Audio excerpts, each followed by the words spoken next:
Hello friends, welcome to Studykar. मैं हूं आपका दोस्त प्रभाकर। आज हम डिस्कस करेंगे 22 सितंबर 2021 से रिलेटेड बहुत ही इंपॉर्टेंट करेंट अफेयर्स। तो आप इस लेक्चर को बहुत ही ध्यान से सुनिएगा।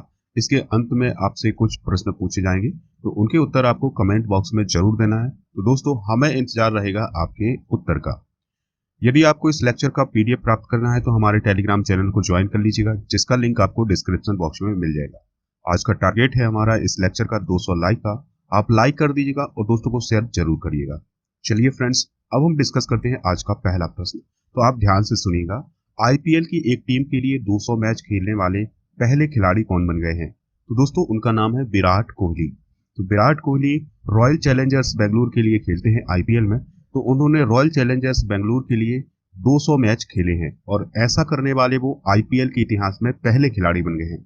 दोस्तों, हुआ क्या कि जब 20 सितंबर 2021 को वो कोलकाता नाइट राइडर्स के खिलाफ मैदान पर उतरे तो उन्होंने यह रिकॉर्ड हासिल कर लिया कि किसी एक टीम के लिए आईपीएल में उन्होंने 200 मैच खेले हैं। दोस्तों, विराट कोहली के कुछ और रिकॉर्ड डिस्कस कर लेते हैं हम। तो ध्यान से सुनना है आपको। साल 2020 में विराट कोहली को आईसीसी ने दशक का सबसे बेहतरीन खिलाड़ी चुना था। इसके लिए विराट कोहली को सर गारफील्ड सोबर्स अवार्ड से सम्मानित किया गया था। दोस्तों, विराट कोहली को 2021 में विजडन मैगजीन ने पिछले दशक का सर्वश्रेष्ठ वनडे खिलाड़ी चुना था। मार्च 2021 में उन्होंने बहुत ही बड़ा कारनामा किया। दोस्तों, विराट कोहली टी20 के इतिहास में पहले ऐसे खिलाड़ी बने जिन्होंने 3000 रन पूरे किए। दोस्तों, हाल ही के दिनों में विराट कोहली ने एक नया रिकॉर्ड बनाया है। वो बनाया है 23,000 रन पूरे करने का। दोस्तों, उन्होंने 23,000 रन 490 पारियों में पूरे किए हैं, जो कि अब तक किसी भी खिलाड़ी ने नहीं किए हैं। दोस्तों, 23,000 रन बहुत ही कम पारियों में पूरे किए हैं और इसके अलावा उन्होंने सचिन तेंदुलकर और ऑस्ट्रेलिया के पूर्व कप्तान रिकी पॉन्टिंग जैसे दिग्गज बल्लेबाजों को भी पीछे छोड़ दिया है। दोस्तों, विराट कोहली के नाम एक और रिकॉर्ड है, लेकिन वो रिकॉर्ड है इंस्टाग्राम पर।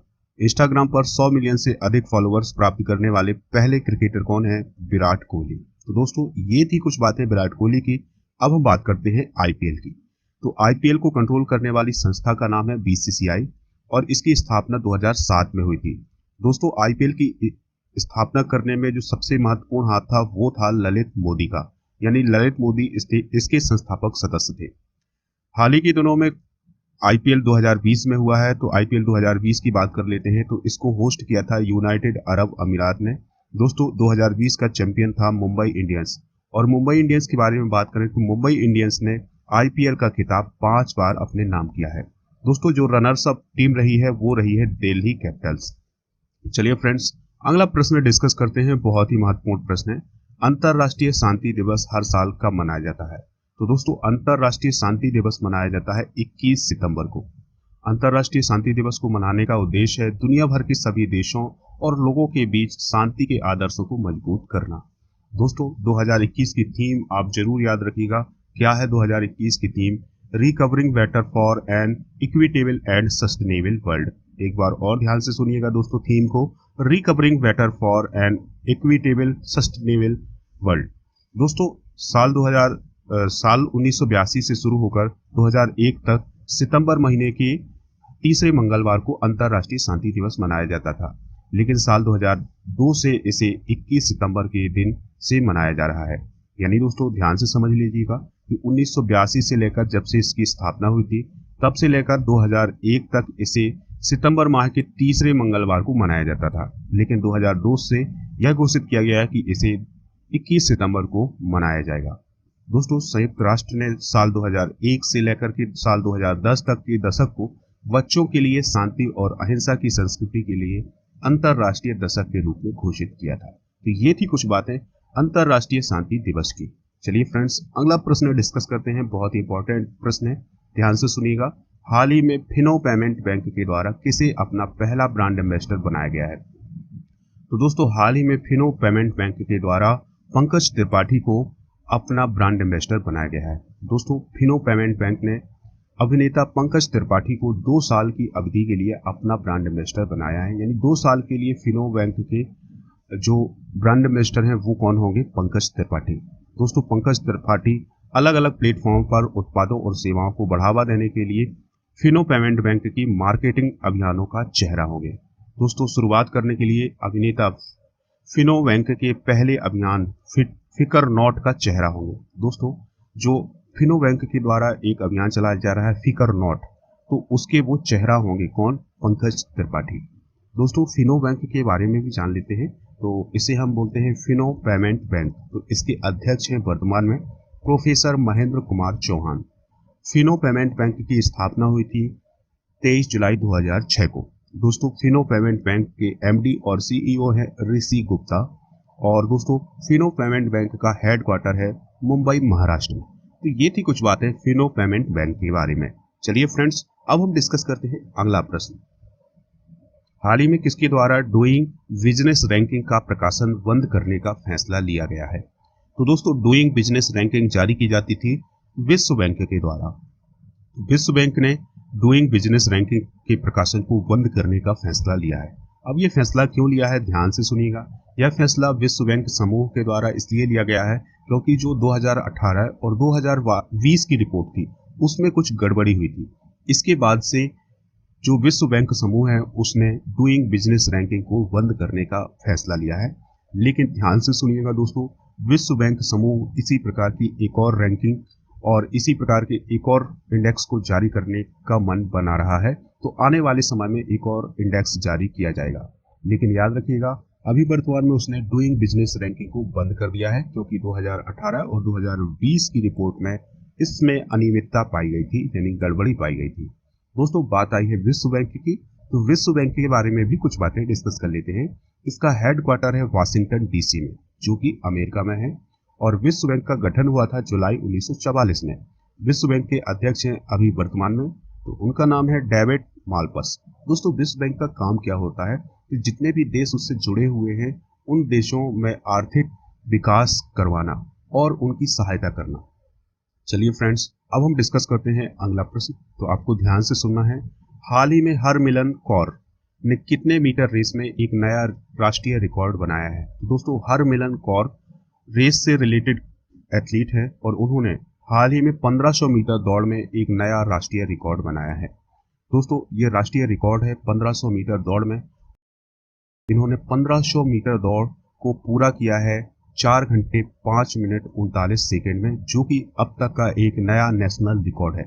दोस्तों पंजाब की हरमिलन कौर ने तेलंगाना के हमनकोंडा के जवाहरलाल नेहरू स्टेडियम में यह कारनामा किया है।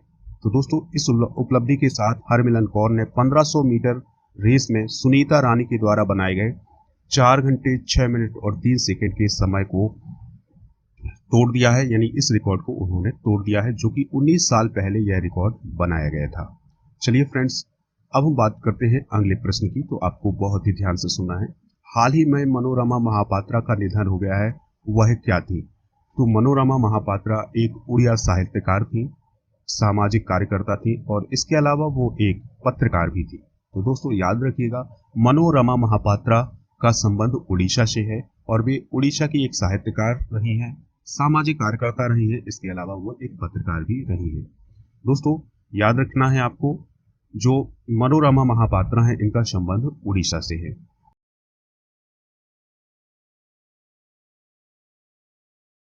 द समाज नामक जो अखबार था उसकी वो पूर्व संपादक भी रह चुके हैं।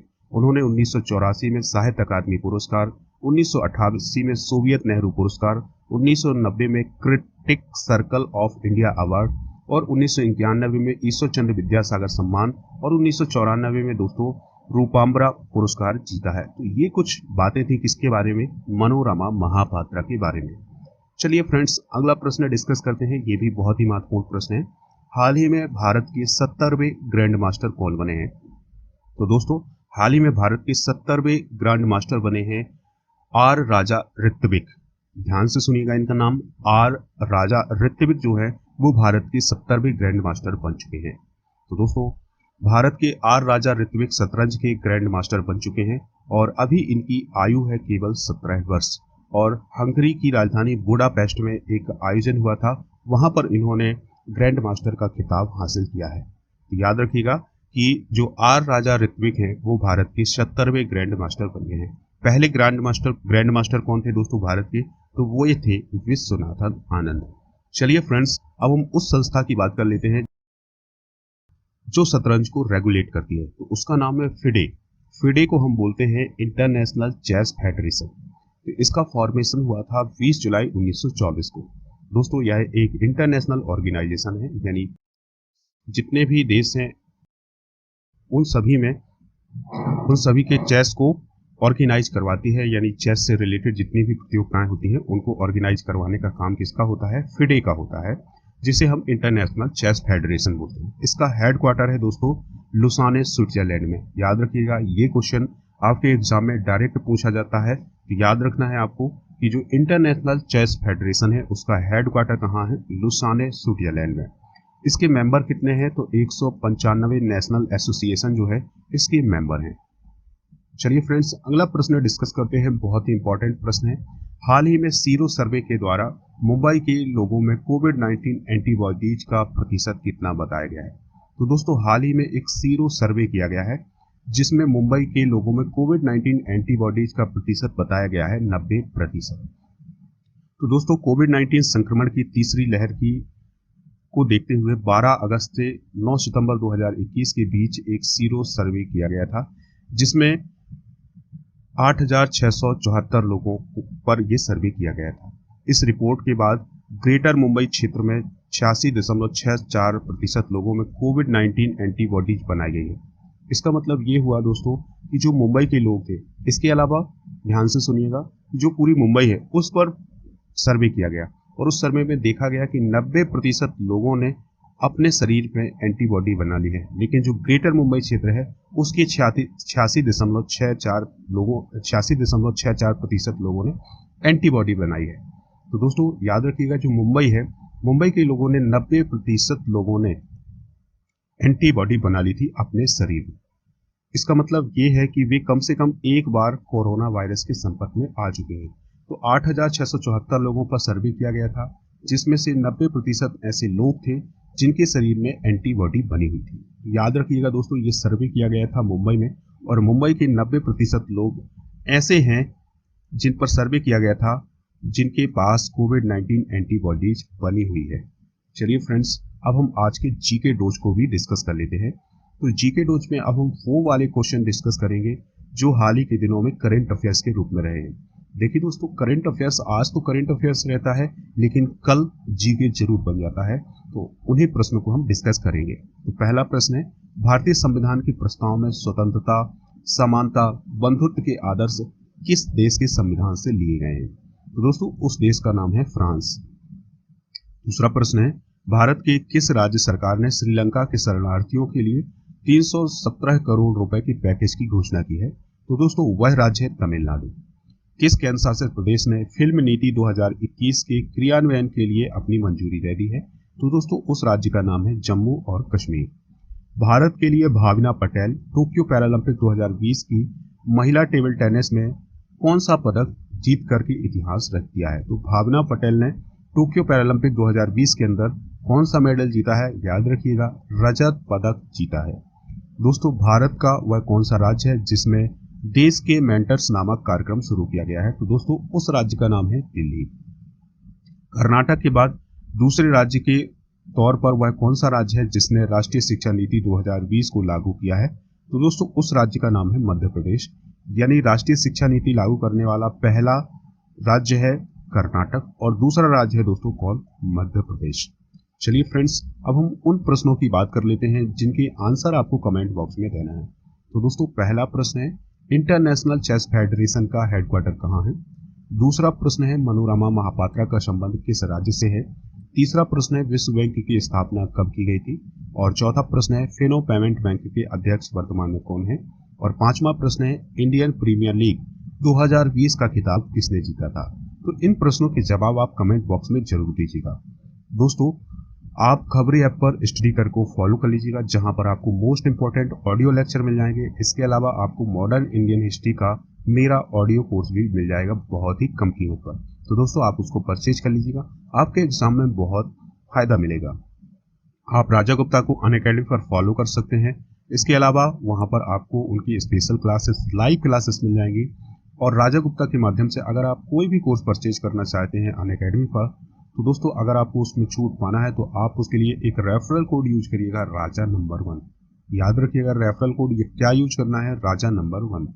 अगर आपको ये लेक्चर पसंद आया है तो लाइक कर दीजिएगा, दोस्तों को शेयर जरूर करिएगा जिससे स्टडीकर को सपोर्ट मिल सके। चलिए फ्रेंड्स, मिलते हैं नेक्स्ट लेक्चर में। जय हिंद, वंदे मातरम।